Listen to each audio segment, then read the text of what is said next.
Thank you. Thank you. So how many of you are up all night rather than just up early? Is anybody?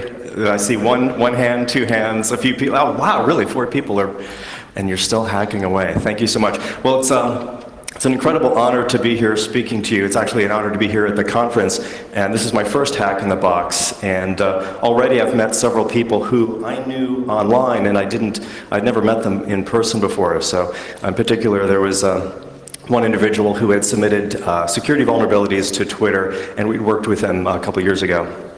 And since then, so it's been fantastic. So this is a keynote, and so I think part of what I want to do is talk about some fairly lofty ideals, and I also am a practical person, so I'm going to talk about some of these lofty ideals, and then I'm going to try to tie those back to some of the things that we're doing at Twitter, so you can see a little bit of why I'm thinking about certain things. So. The title of this is Rethinking the Front Lines, but really there are so many different ways to think about this. It could be that we're hacking the enterprise. It could be that we're using social engineering tools to affect the company culture. And of course, I'll talk a little bit more about why this is fun. So one of the things that you should always do, that you should never do, I always get those confused, is tell a joke at the beginning. So I'm going to tell you a joke at the beginning, but I'm going to warn you, this is not a funny joke. You've probably heard it before, and I actually don't think it's that funny, but I do think that it's the sort of thing that I think about on a regular basis because I see evidence of this almost on a daily basis. So here's the joke. A police officer is walking his beat, and he sees a man underneath a streetlight. And the man is looking around, and he's looking around, and the cop watches this for a few minutes. And then he says, hey, buddy, what is it that you're doing? The man says, well, I lost my keys, and I can't find them. And the police officer says, oh, well, I'll help you. And so they both start looking around underneath the streetlight, and they look around, and they look around. And then finally, the police officer says, so buddy, are you sure that you lost your keys here? And the man says, no, I think I lost them in the park. And the police officer says, well, what are we doing looking around here? And the man says, well, the light's better. And the joke is it's got to be like 100 years old. If somebody wants to do some research and find out how old it is, let me know. But it's a chuckle, but I think for me, it's something that I see in this industry a great deal. What I see is that we spend a lot of time looking where the light is better rather than where the problems are. And I think that's human nature. So in this industry, I think we spend a lot of time talking about tools. We spend a lot of time talking about the technologies. Should I buy this IDS? Should I use this open source tool? These are the things that get us hired. These are the things that our bosses grade us in terms of our performance on. And so it's very natural that we think a lot about the tools. So that's human nature. But I guess the question is that really where the light is the best, or is that where the problem is? So when I take a look at the headlines, and of course when I talk about headlines, I of course mean my Twitter newsfeed, I see a lot of things. So what I see are a lot of glamorous attacks. So I see things that happen to do with these APTs. I happen to see a lot of references to Java 0 days. But what I think I sometimes get numb to, and I suspect that you do also, is this stream of news reports of lost laptops that have company IDs on them, that have social security numbers on them, that have credit card numbers on them. And I see this stream of attacks that somehow get tied back to somebody using a bad password or an employee reusing a password. And I think we tend to focus on these glamorous attacks because they're glamorous. That's sort of the nature of glamour. And we sort of block out of our consciousness these reports of these very mundane, boring things, because we know you're supposed to encrypt your laptop. Duh. We know that you're supposed to use good passwords, of course. So that's not interesting. These 0 days are much more interesting. So that's what we remember. And I think that when we think about employees and the people who work in enterprises, I think that we've just given up on them. And I think that you've probably given up on them. And you may have given up on them implicitly. In other words, they just may be fading away from your consciousness, or possibly it's the case that you have said, you'll never win that battle. It's just unwinnable. I've tried. Don't even try. And so when I started thinking about the things that we were doing that I wanted to talk about here, I started to look around and raise my consciousness, and I didn't really know that there was a debate going on. And it turns out that there is a big debate going on. So there was a Bruce Schneier article a number of weeks ago, and he talks about employee security awareness training. And he basically doesn't have a lot of nice things to say about it, but he is very thoughtful in his critique. And what I think he does on a regular basis that I find helpful is he looks at these things from other perspectives. So he doesn't just look at it from our community perspective, he tries to get analogies from other areas. And in this article he talks about things like exercise. We know what it takes to be healthy. We're supposed to exercise, and when people are trained to do this, they just usually don't. And so that's sort of a failure of training he talks about. In terms of HIV prevention, that's an area where he says we've had some successes, but the conditions and the structure of the training is just different. We also, he talks a little bit about the concept of training people to learn to drive. It's a very targeted sort of thing. And of course, washing hands, which is something that helps spread or to stop the spread of disease. So, he had some very thoughtful things to say. David Tell was much more blunt in his critique of security awareness training, and basically concludes that it just doesn't work. He has, I think, a germ of a very good idea, which is that we all have limited number of hours in the day, number of people in our organization, and dollars to spend, and those resources are best spent in other areas where we can actually measure and make improvements. There was also a debate at the RSA conference where people were talking about employee security awareness training. And on the one hand were all of the people who said that it didn't work, and on this side, there apparently was nobody. And so I think it's very unfashionable to say that you might be able to do something around security awareness training. And I think partly, that has to do with egos. I think people may have tried, and it hasn't succeeded, and over time, they develop this us versus them attitude.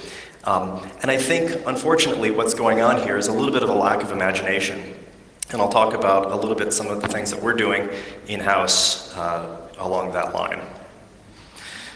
So as I was thinking about this, I was thinking, what is security awareness training? Is it one of those things that you have to go to once a year where somebody who isn't a security professional is telling you how to choose good passwords, whatever that might mean?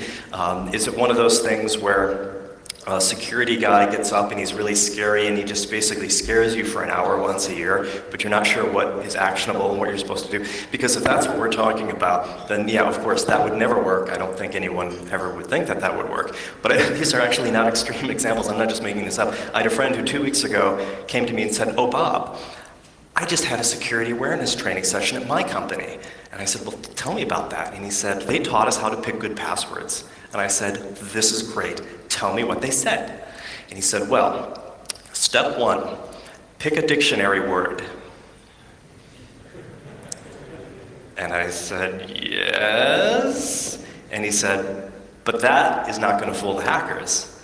So you have to do something." And I said, "This is going to be good." And he said, "You take the letter A and you replace it with an @ sign. But you don't stop there. If there's a letter L, you replace it with the number 1. The hackers will never figure this out."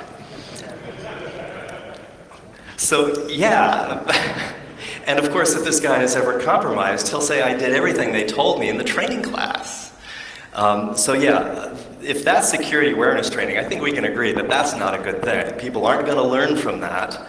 If they do learn from it, they learn all the wrong things. So if that's what we're talking about, that's not a good thing. So what really are the goals that we're talking about here?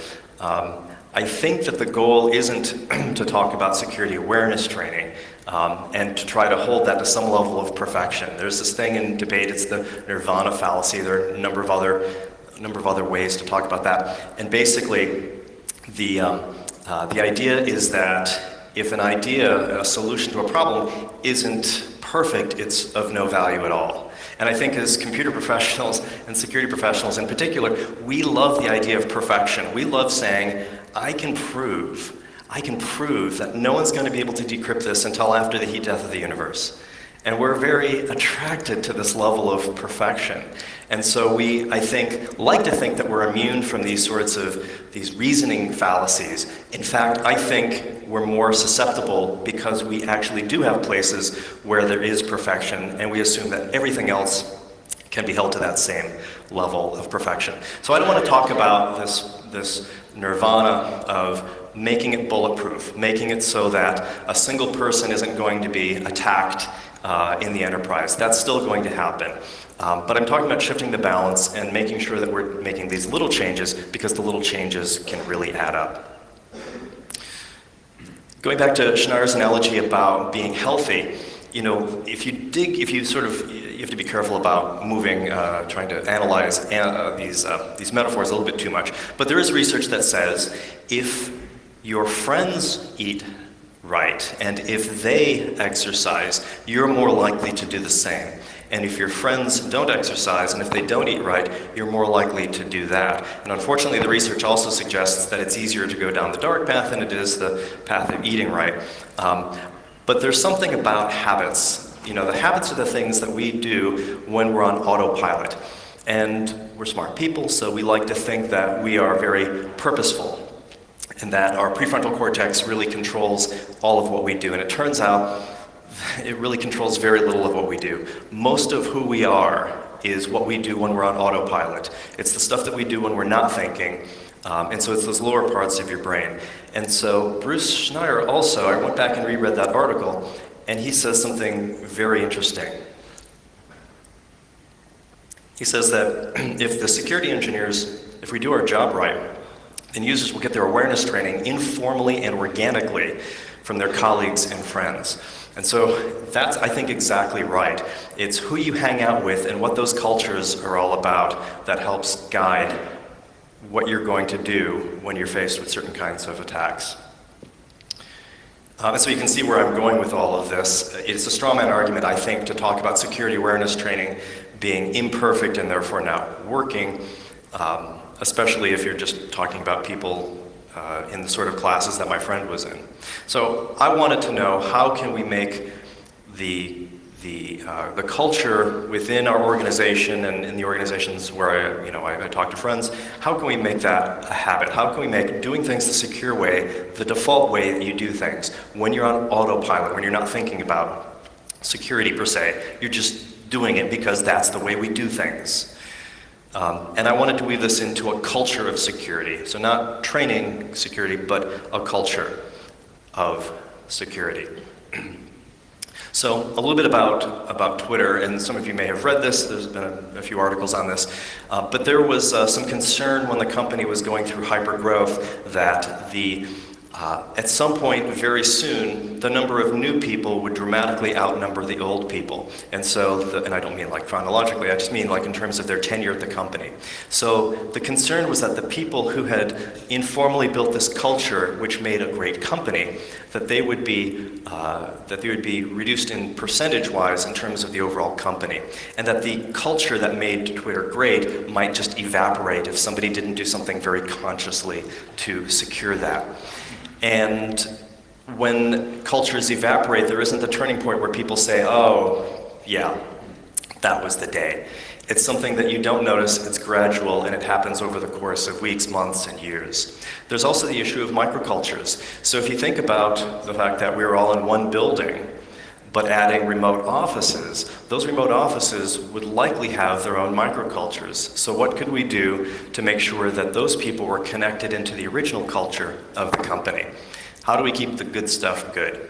And so a group of people got together to talk about what we now call the core values. And they spent, I think it was like 6 or 9 months, trying to figure out how to encode the things that made Twitter great within the organization, how to write those down. And so they came up with a list of 10 of those, and they include such things as grow our business in a way that makes us proud, So that has been the kind of core value that on a number of occasions has influenced and actually helped make decisions for how we go about engaging in certain projects or certain partnerships, and it's even stopped some because we thought that that wasn't a way to grow our business in a way that makes us proud. And another one is innovate through experimentation. And so there's a real culture of trying to experiment and measure and then repeat. So again, I'm really thinking about this security awareness debate, not about security awareness. And by the way, what does awareness mean? I mean, that's such a vague term. You can be aware of something. I can be aware that I should not have eaten all that cake last night, but I did. I shouldn't have had that extra piece of pizza, but I did. I was aware of that, but that didn't help me. So, you know, I want to take this cultural ideal that we had within Twitter, and I wanted to make sure that we were applying that within the security team.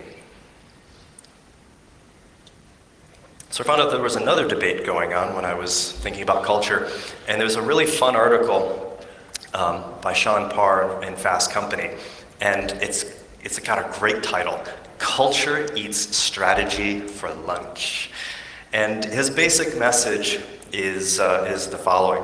Culture is a balanced blend of human psychology, attitudes, actions, and beliefs that combined create either pleasure or pain, serious momentum, or miserable stagnation. A strong culture flourishes with a set of clear values and norms that actively guide the way a company operates. And he has several examples of companies who had super strong cultures and may not have had as strong a set of strategic goals, but they did remarkable things anyway. And there's some other views that, I don't want to call them rebuttals, but there's, maybe you call it a reply by Venkatesh Rao, and he has some really great blog entries, by the way. And so he concludes that the lesson here isn't that culture eats strategy for lunch. The lesson is that culture is what allows you to double down on a successful strategy. You still need the non-cultural parts of the strategy to create the opening. You'll not be able to double down on all openings. And it's not hard to find a number of other opinions on that matter. So, you know, from the very earliest days when I started the security team, I thought that culture was going to be an important thing, and this was before the core values. It was just something that I wanted to do because I thought I had seen this sort of thing done well, and I had seen security teams not really be successful. I saw them off to the side. And so I wanted to make sure that we were the security team that tried to say yes.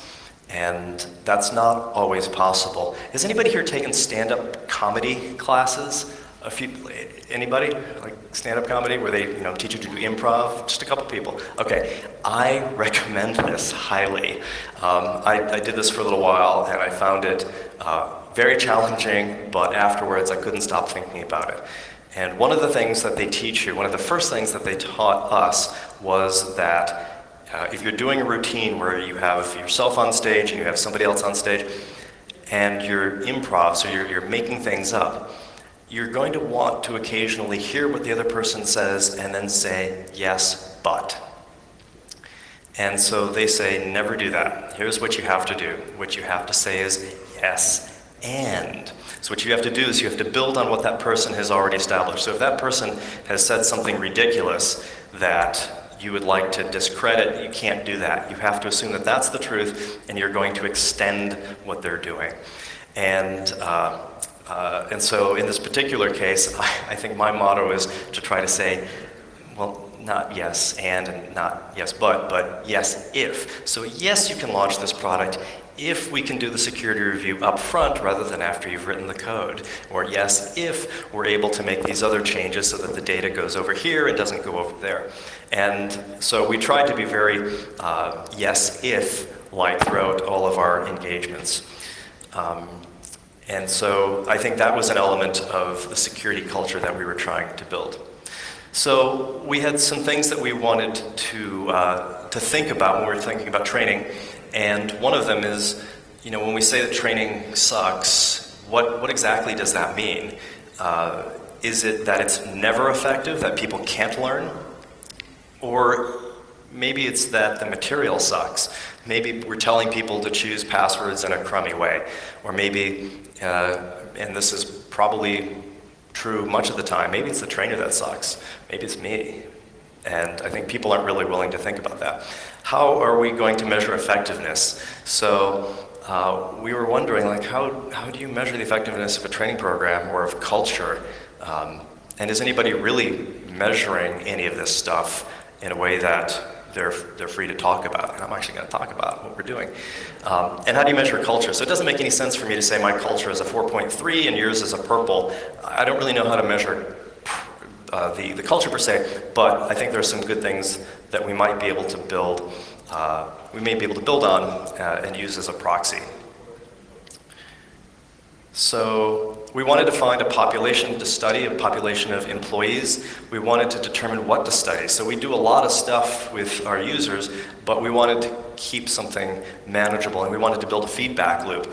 So we didn't want to do things just once and then call it a day. We wanted to find a population to study and then study that particular aspect over time and then change what we were doing to improve. So choosing the population. So there's, like I said, a lot of things going on, and there's no way for us to measure everything all at once. So I didn't want to try to train the whole company on something and then try to measure that. That's just too much. So, should we segment this by department? And that's what we started with, is thinking about different departments, but those are kind of big. We thought, well, maybe we'll do geography. We'll think about the remote offices versus headquarters, maybe something else. But in the end, we chose the new hires. And I think for a bunch of, in retrospect, obvious reasons.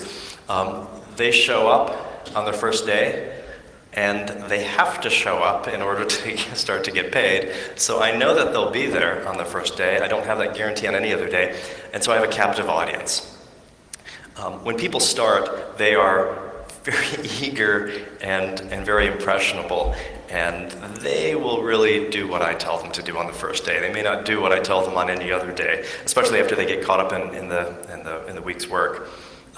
Over time, they'll become a real cross-section of the company. So on any given new hire class, I may have a disproportionate number of people in sales or marketing or legal, but over time, they'll actually become a reflective, percentage-wise, of everything else in all the other groups in the company.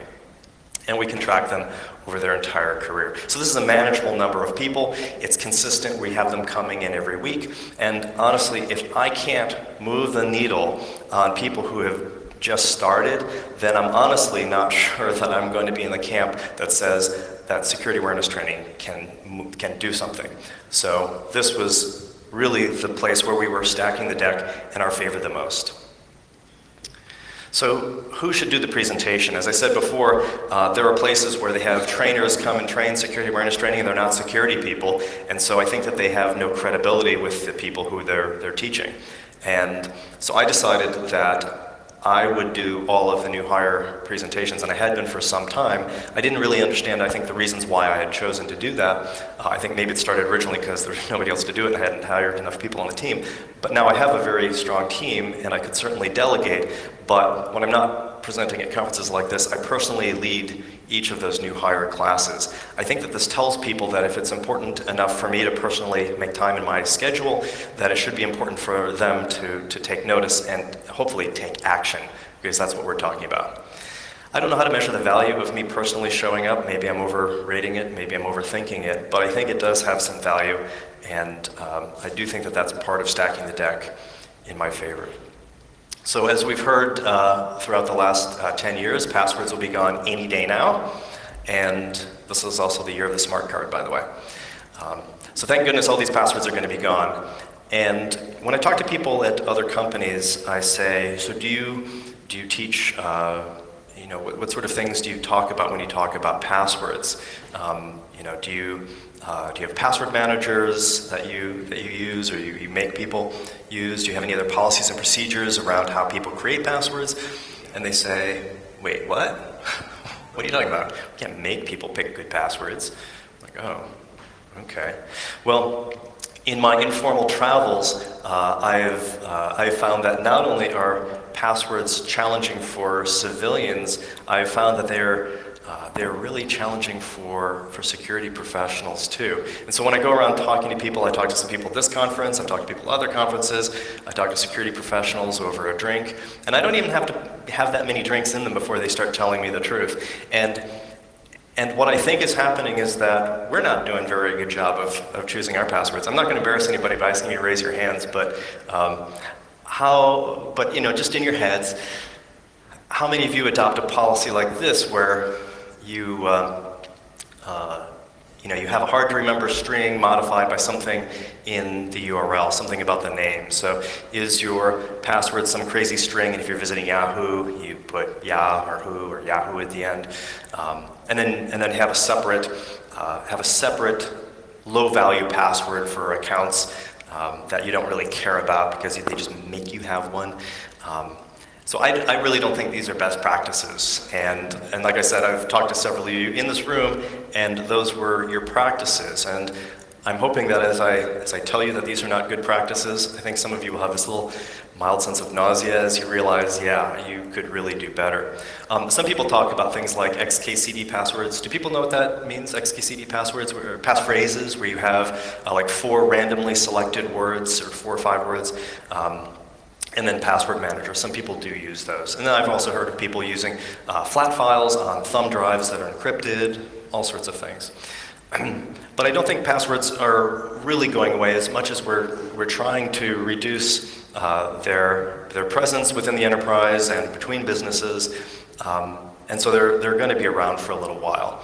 And so, I think using a password manager tends to be a much better practice for creating and managing and using credentials. And we wanted to know what our employees were doing, not what we thought they were doing because we told them to go do this. We wanted to be able to measure what they were really doing. I think security teams like to say, and I've heard this from several people, oh yeah, we have an employee handbook. They're supposed to use a password vault. I say, great, do they do that? I don't know. How would I know? I don't know how you would know, but shouldn't you know? Do you use a password vault? And then they say, yeah, no, I don't do that. We tell them they were supposed to, but yeah, we don't do that. And does anybody actually ever teach these things? We say, oh yeah, go use one of these complicated pieces of software, but good luck with all that, guy in sales. So that's not really very helpful. And honestly, it took me, I used a password vault before I joined Twitter, and I had to switch to a different one, and I didn't get it for 2 weeks. I was just so frustrated. I was copying and pasting, and it turns out I was just doing it completely wrong. And once I started doing it right, I was like, wow, this is actually much better. So I wanted to study our users. We tell them to use password vaults. Are they actually using them? The other thing that I wanted to do is what most enterprises do, which is phishing. How many of you are in organizations where you do phishing? You phish the employees? Oh, there have to be more hands than that. Come on. Okay, a few. Liars. I hope that your companies are all phishing. If you have even a mid-sized company, I think you should be doing some phishing. And so here's what most organizations do. The security team will phish the employees, and then they'll wait a while, and then they'll phish them again, and then they'll just hope that the numbers are smaller. And that's not a bad plan. That's not the worst plan. I've heard of many, many worse security plans. And the overall strategy here is to build up antibodies. And what that is this sense that by spraying out some of these internal phishing emails and then train them so that people click on the links or they enter their credentials and they get a page that says, aha, you weren't supposed to do that. This was a training exercise, naughty, naughty. So the idea is that you're building up these antibodies and that over time people will start to become a little bit more suspicious of emails. But I wanted to do better. I didn't want to just spam people with a bunch of phishing emails and then wait and then do it again. I didn't want to do that. I wanted to do something a little bit more strategic. I also wanted to cross-correlate things, and over time what I want to start doing is trying to figure out what are the overall employee risks. So can we throw in lost assets? Is there a group of people or an individual who's losing laptops on a regular basis, not using the password manager, or is susceptible to phishing and other kinds of factors? wanted to baseline all of these inputs and then study them over time, not just between a couple of points, but I wanted to get, you know, a multi-quarter, multi-year sort of view of things. And of course, we're running multiple phishing campaigns at a time, but I just wanted to figure out how we could just focus on one particular area, which is the new hires, and make sure that we understood what was happening to them. And then I wanted to get a feedback loop going. So I didn't want to just fish them and say, naughty, naughty. I wanted to engage them in the process. And so our team came up with some mechanisms for getting that feedback loop. And hopefully this would reduce the chances that we would be in an us versus them culture. And again, this is all about habits. How do we make it so that people's habits, when they're on autopilot and not thinking, that they are doing the right thing? So security awareness training and getting that from their friends and their colleagues, like what Bruce Schneier mentioned, that was important.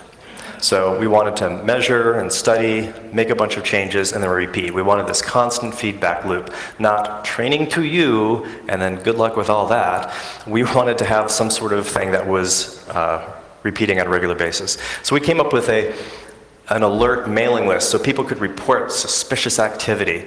And one of our guys came up with this idea, and I was like, oh, that's pretty clever. I've actually never heard of that before. And so we created this phishing alert.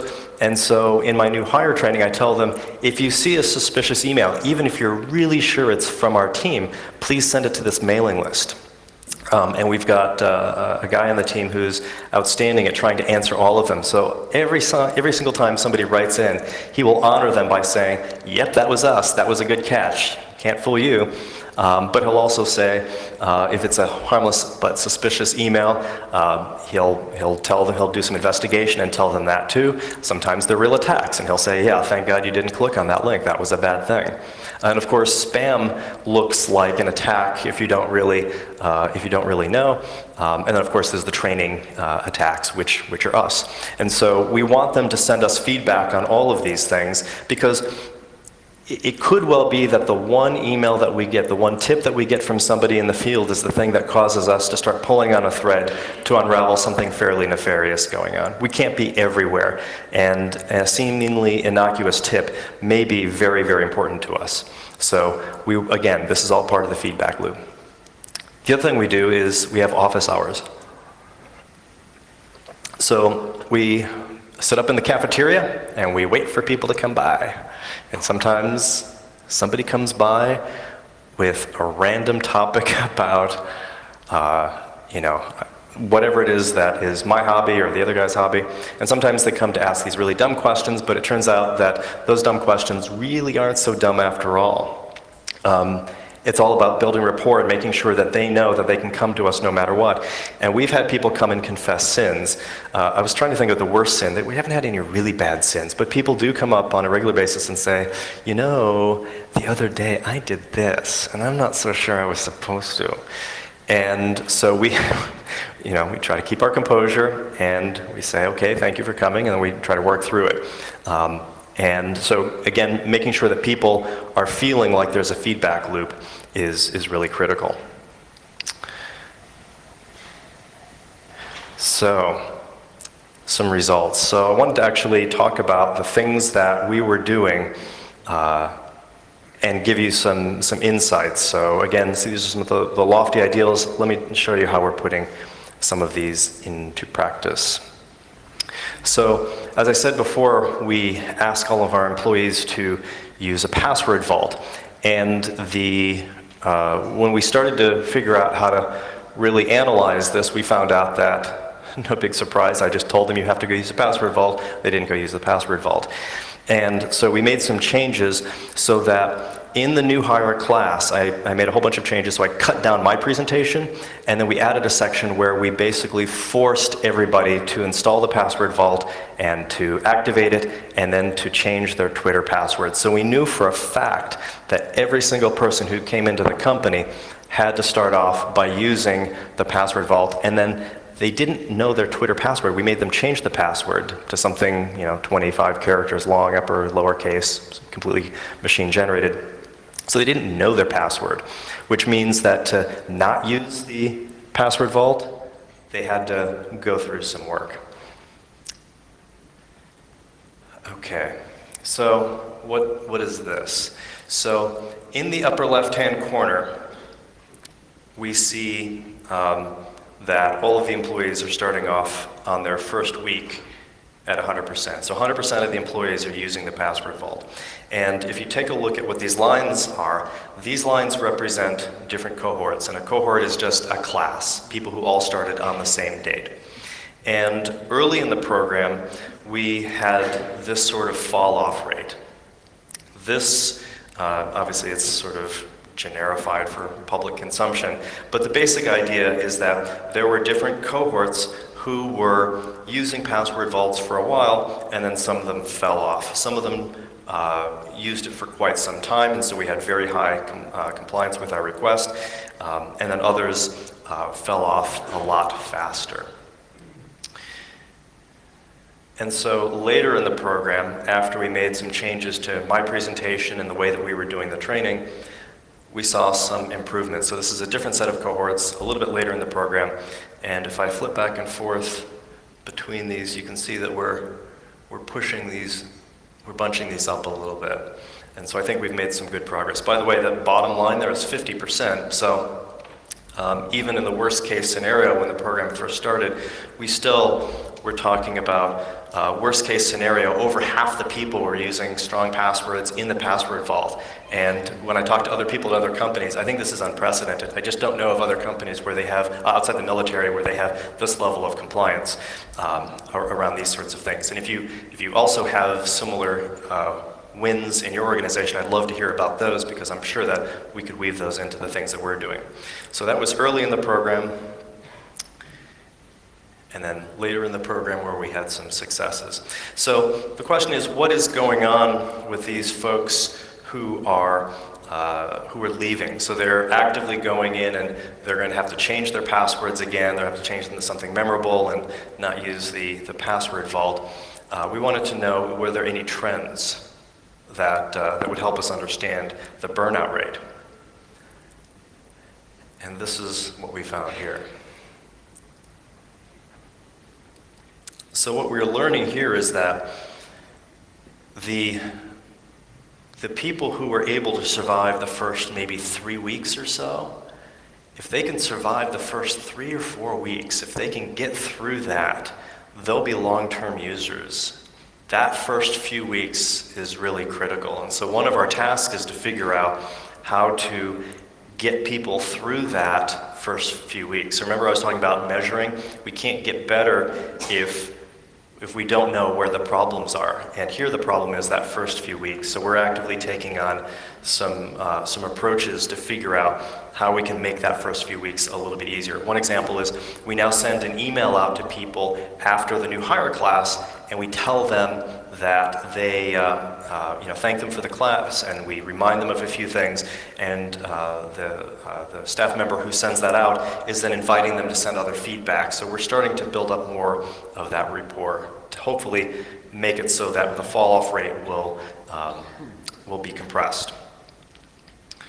So not taking a look at cohorts, but taking a look at departments. Remember I said before, one of our first thoughts was to measure by department.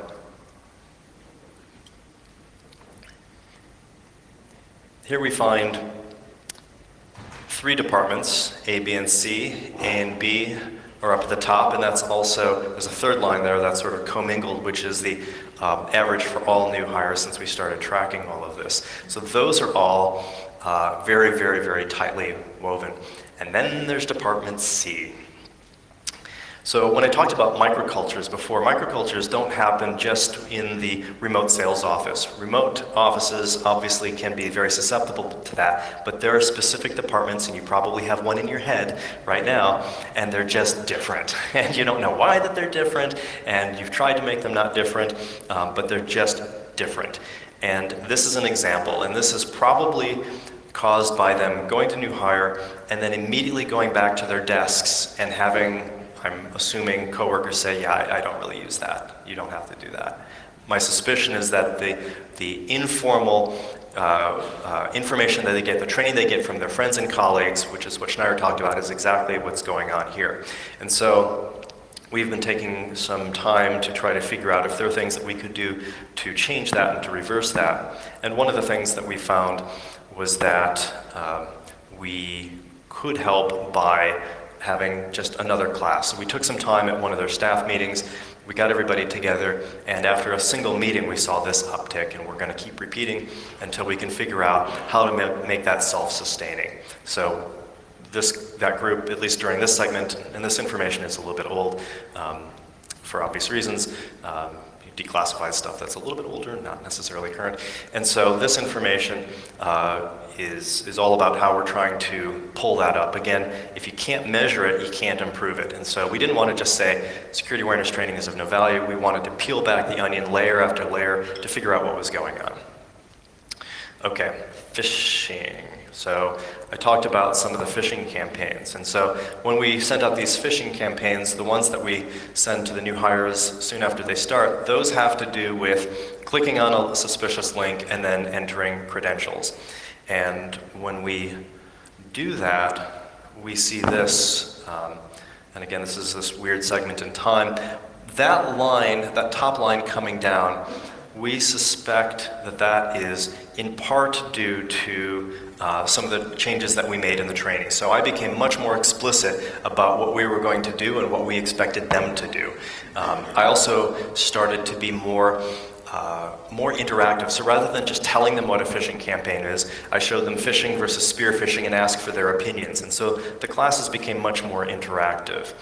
We see this weird spike over there, and I mean, this is sort of the danger of using smoothing algorithms, as they sometimes stretch things in ways that make it seem like there's something more going on, or sometimes they hide things that are going on.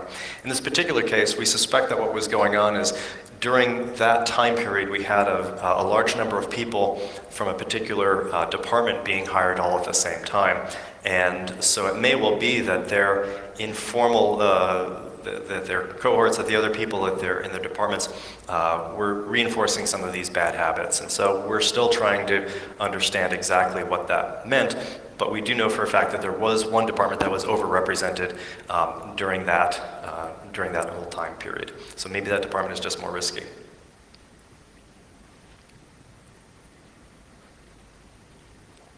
So when we take the raw numbers of who clicked on the links, if you take a look at that top graph shows the people in Department A and Department B clicking on the links at a disproportionate level compared to all of those other departments. But then if you normalize it based on the percentages of those departments were actually mid to large size organizations. So even though the new hires coming in were clicking at a rate that was disproportionate with other people in the class, if you take a look at it normalized with the department sizes, you can see they were not necessarily the worst here in this particular task. Maybe it was F and G. And so that helps us understand, and I think looking at both of those ways of representing the data is interesting, both the raw numbers as well as normalized for department size. So each tells a little different story. So again, there's the difference between the data and the story.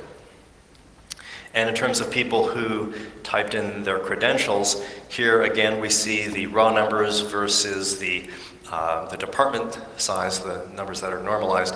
And here we're seeing that maybe there isn't such a big difference. Maybe the people in these departments really are a little bit more risky.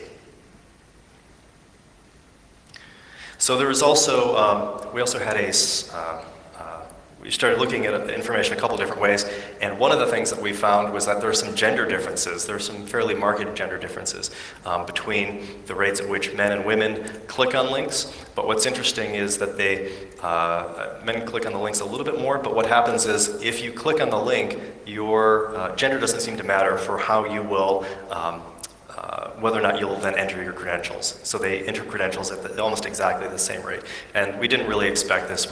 I tried to figure out if there was some other factor going on. Maybe it was that certain departments have more women than men or something like that, but it really just looks like a gender difference. So, that's the data. I don't know what story I want to tell to make sense of that data, but that is something that we found. It was a little bit surprising.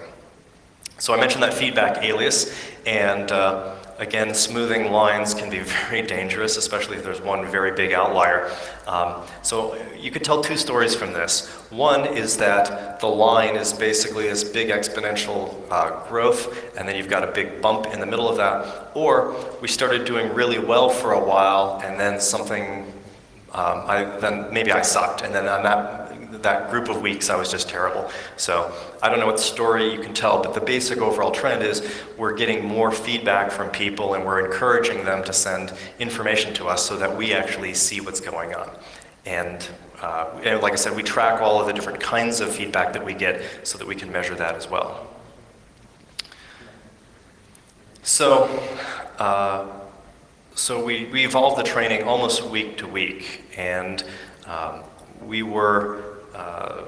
we first started telling people that they had to use the password vault, and then we went to a model in which we worked with them to change their passwords and use the password manager, and the people who did stick with it tended to love it. I started to get much more interactive with the people and talk more about social engineering attacks and phishing so that they were a little bit more in the loop, and it wasn't just me talking to them. Made it much more interactive. And then I got a little bit better at audience management. So one of the things I do is people are often coming to the class and they've just gotten their laptops and they're sitting there, they're checking their mail for the first time, and they already have mail, and their manager's already telling them what's going on, and I make them close their laptops. I didn't do that here. Wouldn't work as well. But I do make them close their laptops, and I do wait until the very last person closes the laptop, and so I throw a little bit of a theatrics into it, just so that I'm guaranteed that I have their attention and that there's nothing distracting them. And the entire session takes 45 minutes. So when people say that that employee security awareness training is expensive, perhaps, but 45 minutes is not that big an expenditure. Trying to crunch the numbers, yeah, that does take some time. But I can't see how we're going to be more effective if we're not able to measure the results. So we wanted to think about more of the things that we could do in the future. One of them is the blink response. So when you talk to friends who are in a band, or maybe they do stand-up comedy, and they'll sometimes say, wow, that crowd was dead tonight. And there was the same song or the same jokes I did last night, and they loved it. So for us, one of the things we notice is there are certain parts where there's a built-in joke in what's going on, and sometimes they laugh and sometimes they don't laugh. And so one of the things that we're thinking about is measuring that blink response. Like, was this a good crowd? Was this not a good crowd? Are these the sort of folks who are going to keep moving forward with the things that we taught them, or are they not? And then correlating that. One of our guys, Dan Tentler, did a really great social engineering video. So it shows video clips from movies where people are using social engineering techniques like, hackers or sneakers.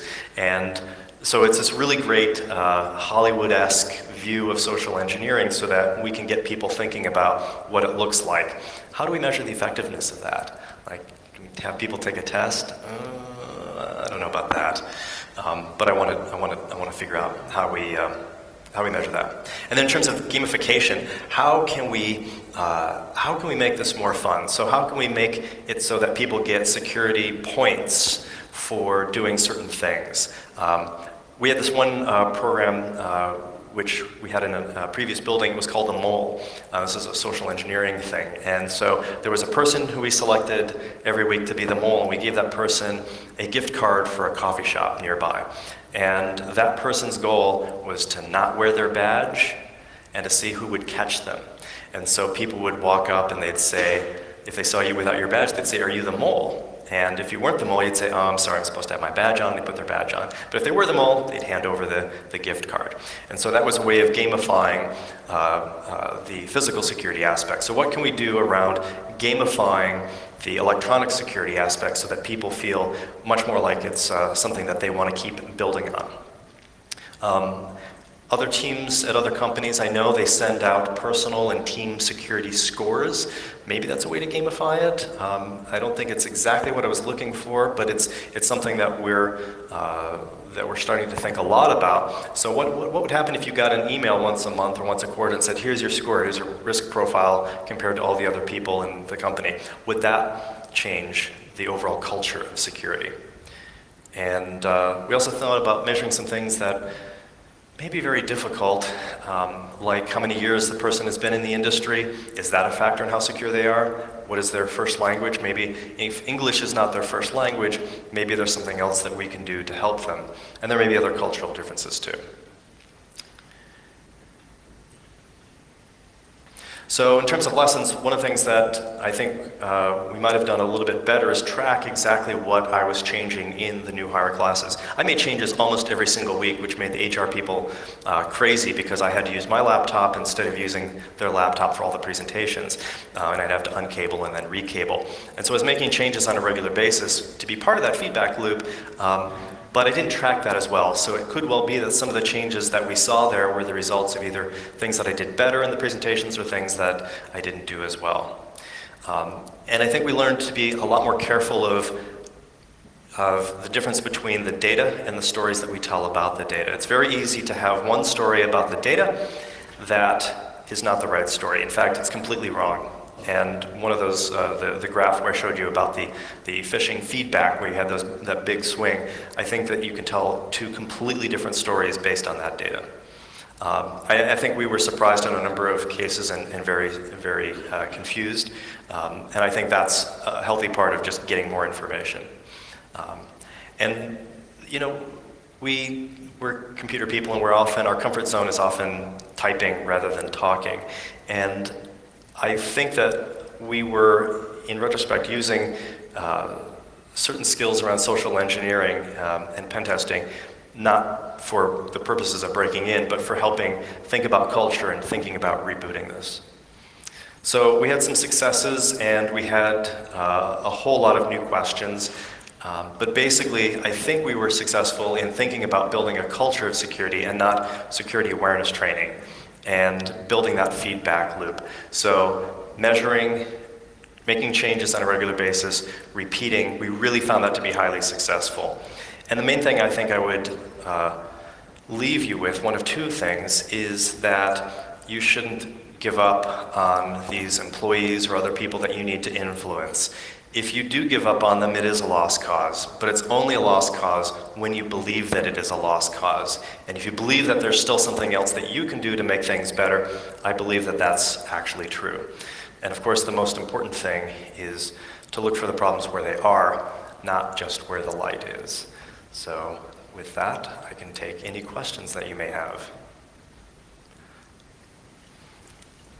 I think I see a microphone being passed around. Hey Bob, this is a question I got from Twitter, who was watching all of us retweet your various comments. For password vaults, one of the big struggles is multi-device. Do you have any suggestions or thoughts on the management of password vaults across many devices? Yeah, so there are different password vaults that allow you to sync. You have complications when you sync, so you're putting the information either over the wire between two devices, or you're sending them over the cloud. So some of them allow you to sync through Dropbox and through other things.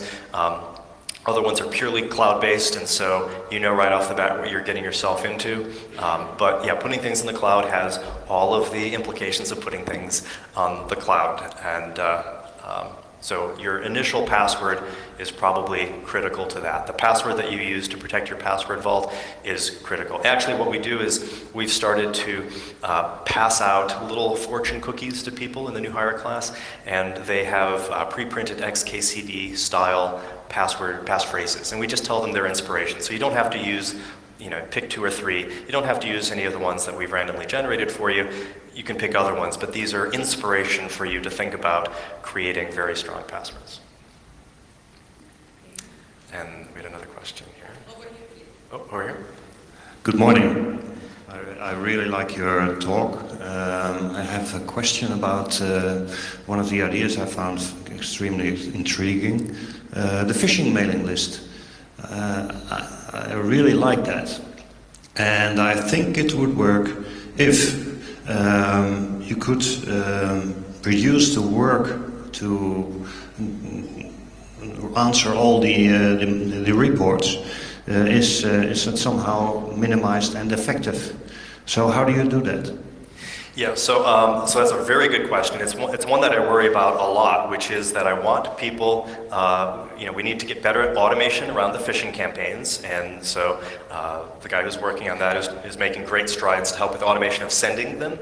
But you're absolutely right. It's a labor-intensive process right now that's probably not as scalable as I would like it to do. So the question is, how can I automate some of that? And I would love to hear. There may be people here in the audience who have solved that kind of problem in the past, but I don't have an easy answer for you. It could well be that, and I'm just sort of thinking out loud, I can imagine a scenario in which we have people go to a website and copy and paste the information in, and it does some sort of analysis, and based on other previous examples, it's possible that then the system could alert them. I'm not really sure how we would go about doing that, but automation is something that we think a lot about at Twitter. That's a great question, thank you. Hi.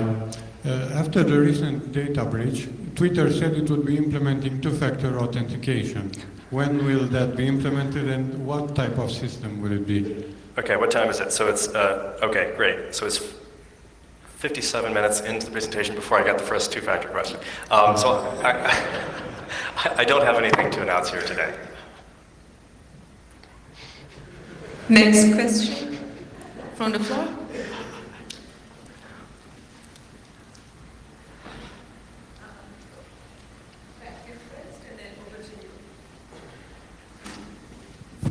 Yeah, thank you for the presentation. Interesting about the measurement techniques you use for internal purposes for phishing. Do you use also other kinds of measurement techniques to lower down the risk, so you could see which kind of departments are maybe at a risk? For example, sniffing. For example? If you sniff passwords or do SSL sniffs or other. We aren't measuring, we're measuring some other things. I don't want to go into the detail here. So this is the limit of what I'm really prepared to talk about. We do measure some other things and we do want to measure more. But really the whole point here was, rather than to do a broad survey of all the things that we're doing, to really focus on this positive feedback loop of turning what we consider security awareness training into a culture of security, building that feedback loop. So we're not slapping people on the wrist for some of those other kinds of things. Yeah. Okay. No, interesting. Hi. What information do you permit yourself to use during the phishing campaigns that you do internally? Which technology we're using? No, what information? Do you only use information that could be known from inside Twitter, or do you use... So the construction of how we decide to do which campaigns. And so we have a number of different campaigns. Some of them, they tend to look more like spear phishing campaigns. I'm not going to go into the details. I certainly don't want to warn all the people who are joining this week, what's coming. But they are of the spear phishing category, and so they're not Nigerian prince categories. They are things that are conceivable, that they're right on the edge of what. I think a good spear phishing internal campaign is one that has many elements of something that would appear to only be available on the inside, but in fact are publicly available. I have two questions. Hey. Two questions. One being the shorter one. So you have made measurements on how many people actually drop off of using a password safe, password vault, whatever. Yep. And I was wondering how you're actually tracking this number, because that's something that we have a problem with as well, right? Is the person going to say, yes, actually I'm not using it anymore because it's crap, if they know that we actually want them to use it? So how do we go about tracking? Is that? Right, how do you go about making sure that you're not being lied to? Yeah, I can't reveal all my secret sauce. We can talk offline. Okay. The second question being, I don't know whether you do that on Twitter a lot, but I like doing hardware rates, where a group of us goes kind of red team alike through the company and tries to pick up, USB thumb drives that didn't end up in a safe, or that weren't encrypted, maybe, whatever. And the problem that I'm seeing with that is not not so much finding stuff, we're finding less stuff, which is good, which is sort of tracking. But how do you react to such things? So what would you do if you would gain knowledge about one of the team members obviously going against the policies that you've set up? So just around the policies and the cultural elements around non-compliance. Right. Yeah. So we do have policies and procedures, but for me, the thing that I stress most is that I want this to be something that people do by default. And so, yes, if there were some sort of incident and we found out that the person had not been following policies and procedures, yes, there would be some consequence for that. But I don't want it to get that far. I want the whole goal of what I'm trying to describe here is this mental mindset that it is possible and desirable to focus on those habits, the things that people do without thinking, and not to focus on the carrot and not the stick. And I think it's very easy, and I've heard this in many other companies, for people to say, well, it's in our handbook, and if we find out they're doing that, we'll just fire them.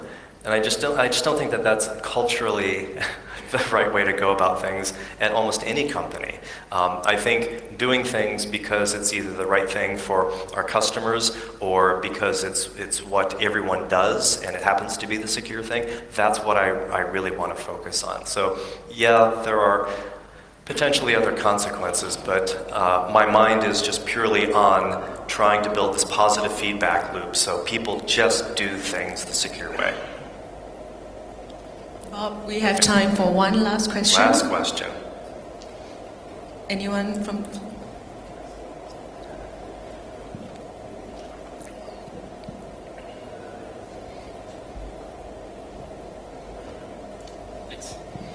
Excellent presentation, Bob. I actually like the chart that you showed measuring the departments and the compliance rate and whatnot. I was just curious if you've utilized those charts internally and presented them to the different departments, and if that's improved the rate. So we're trying to figure out exactly how to present them in a way that's going to be digested. So I don't want to just present them again. Awareness isn't my goal. It's changing behavior and changing actions. And so that's part of the conversation that we're doing now. So yeah, we've circulated some of this stuff to some of the VPs, but really how do we change the end employees' behavior over time? And it's not clear to me that just showing them stats is the thing that gets them going. I want to not just be right. I could send everybody their scores and I'd be right because I know you're not doing things well or you are doing things well. That's for me not interesting. I don't want to be right, I want to be effective. And so I want to cause there to be real change, even little bits of change that add up over long periods of time. And so that's been the approach we've taken. Okay, thank you all very much. You've been awesome.